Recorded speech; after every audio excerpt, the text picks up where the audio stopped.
So, you just started your yoga practice or Ashtanga practice. Some of you might be wondering, how is this jump through and jump back is going to work ever with my legs and arms?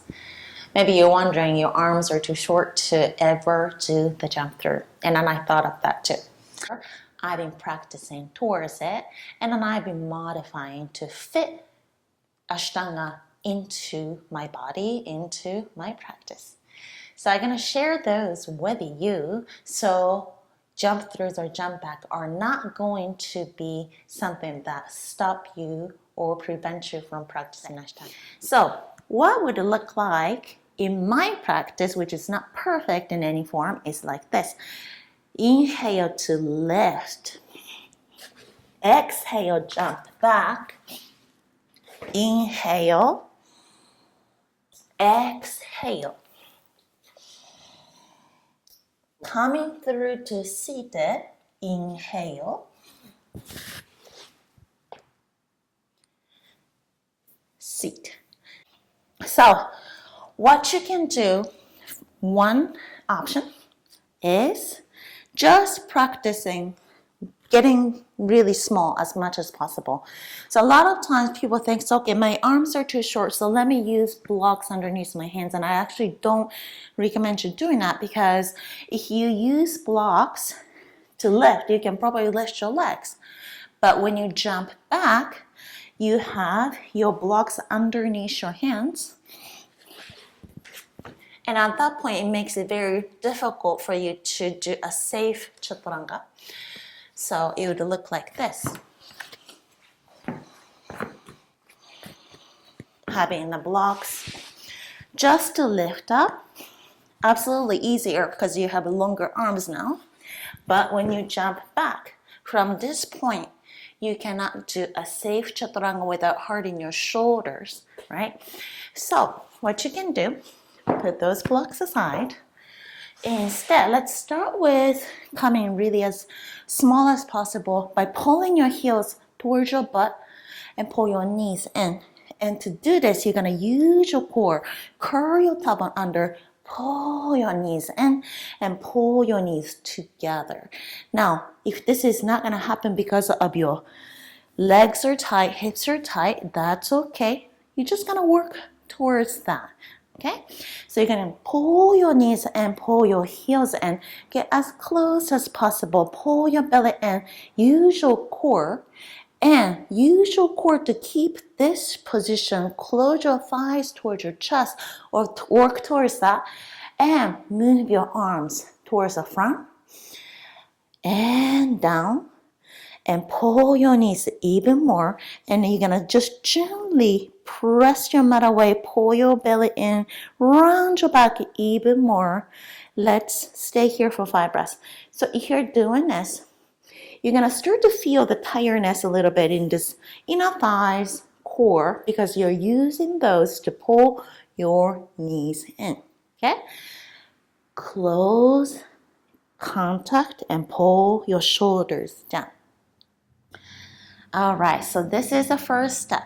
So inhale, exhale, you just stay here for your whole practice of Vinyasa count, and that's totally fine. The next one is bringing your feet down, hands slightly in front of your feet, and lift your thighs to your chest. Okay, so this also, try not to pull your shoulders to your ears, but use your back muscle, your lat muscles to pull your shoulders down towards your hips as you lift your thighs towards your chest. So this really activates your back muscles to pull your belly in, feet down, chest, thighs to your chest, and shoulders back. So this was a lot more focus on your back and your upper body strength to be able to keep your shoulders away from your ears the whole time.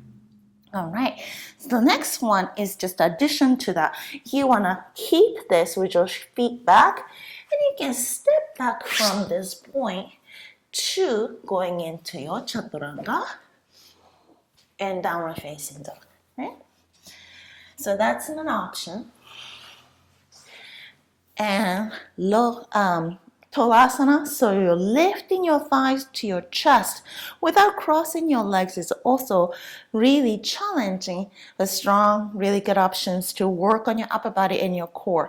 So when you do this, bring your hands down slightly in front of your knees and come to your knees, come to your toes. Pull your thighs to your chest, shoulders back. So it's almost like a crow pose, but you have your knees together, feet together. If you can from here, try to lift your feet off the ground. It's super challenging for me. So let's try this. Press up, pull your belly in. All right, let's go. Exhale, inhale, lift. Down. Exhale, inhale, lift. Down, exhale, inhale, lift. Down. Right, so you're gonna curl and lift your thighs to your chest. It's pretty challenging. So from that, you can kind of work on your upper body and your core strengths to do the lift. Of course, it takes a lot of time. Okay, what I'm struggling, and I want some of your beautiful yogis, strong yogis, to comment below for some advice, is I cannot come from here to bring my chin down, pushing back to lift my hips up. So eventually, if you notice some people who can do this completely, they can pull up and pull your chest and your chin down as you're keeping your feet back, but I cannot do that yet. So if you have any advice, definitely let me know. All right, so now we're gonna go through a jump through to a seated.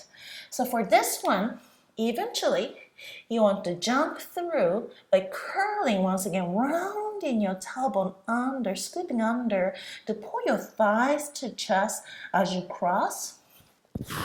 Keep your legs lifted and come down. Now for this one too, shoulders might creep up to your ears, so your back muscles needs to be strong to press your shoulders down away from your ears. So let's try this one. For this one,